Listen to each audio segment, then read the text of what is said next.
आज का हमारा टॉपिक है कि पृथ्वी सूर्य का चक्कर नहीं लगाती है। अब आप ये सुने होंगे, पढ़े भी होंगे आज तक से कि पृथ्वी सूर्य का चक्कर लगाती है, सूर्य का परिक्रमा पृथ्वी कर रही है। ये जनरल सी बात है, सारे साइंस के बुक में यही मिलेगा आपको। पर आज मैं आपको जो चीज़ बताने वाला हूँ वो बहुत लॉजिकल है और इसको जानने के बाद आपको ये श्योर हो जाएगा कि जो पृथ्वी है वो सूर्य का चक्कर नहीं लगा रही है। दरअसल बात है केपलर के नियम की। केपलर का ग्रह का नियम दिया है इसने 3।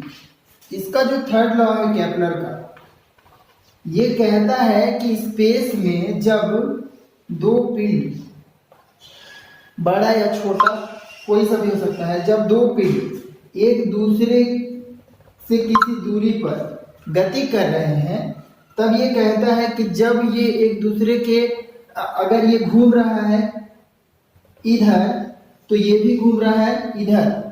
ये केपलर का थर्ड नियम है कि जब ये करेंगे और ये दोनों जिस चीज का चक्कर कर रहे हैं वो इन दोनों के सेंटर में होना चाहिए।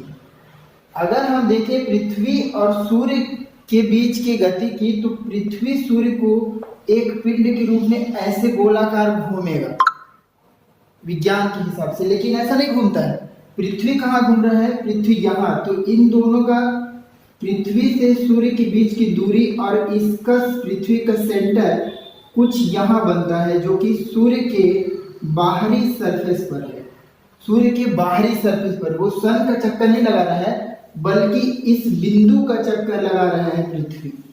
तो यहाँ पास ये जानना बहुत जरूरी हो गया है लोगों के लिए कि पृथ्वी जो है वो सूर्य का चक्कर नहीं लगाती है, पृथ्वी इस बिंदु का चक्कर लगाती है, जो कि इस पूरे स्पेस का सेंटर ऑफ मास है। ये सेंटर ऑफ मास है। इस सेंटर ऑफ मास का चक्कर खुद पृथ्वी भी लगा रहा है और खुद सूर्य भी इसी सेंटर ऑफ मास के इर्द गिर्द घूम रहा है। मतलब कहने की बात है ये है कि इसे बेरी सेंटर कहा जाता है। सेंटर ऑफ मास जो है इसको हम क्या कहते हैं? Barycentre. और अर्थ जो है इसके आसपास नहीं घूम रही है, बल्कि बेरी सेंटर को चक्कर कर रहा है। तो अब ये बात एकदम क्लियर हो गया है कि पृथ्वी सूर्य का चक्कर नहीं लगाती है, पृथ्वी इस बेरी सेंटर का चक्कर लगा रही है। इवन ये सन भी हमारा जो है ये बेरी सेंटर का चक्कर लगा रहा है।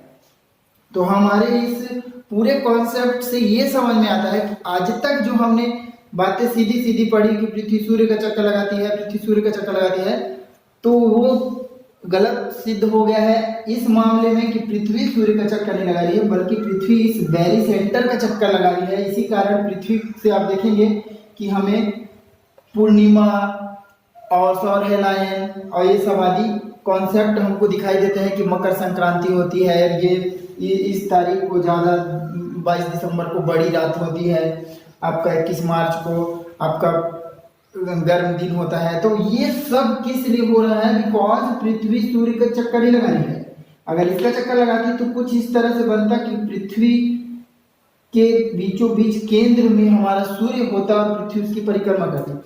अब रहा बात कि चंद्रमा पृथ्वी को कैसे गोला घूम रहा है, तो क्योंकि इन दोनों का जो बेरी सेंटर है, सेंटर ऑफ मास, वो पृथ्वी के अंदर है, लेकिन वो भी पृथ्वी के बीचों बीच नहीं है। इसी कारण आप देखेंगे कि जो चंद्रमा है, चंद्रमा भी कभी पृथ्वी के पास से होकर गुजरता है। तो कहने की बात यह है कि ये बहुत बड़ा सेंटर ऑफ मास लिए हुए सन है और सन में एक पॉइंट है उसके बाहरी सरफेस पर, जिसको सन भी खुद घूम रहा है। मतलब कि कुछ इस तरह से जुड़ा हुआ है और ये इसको इस तरह से घूम रहा है उस बेरी सेंटर के आसपास, और पृथ्वी भी उसी बेरी सेंटर के आसपास घूम रही है। तो यहाँ पर से कॉन्सेप्ट क्लियर हो गया कि अर्थ सन के इर्द गिर्द नहीं घूम रही, बल्कि उस बेरी सेंटर के आसपास घूम रही है।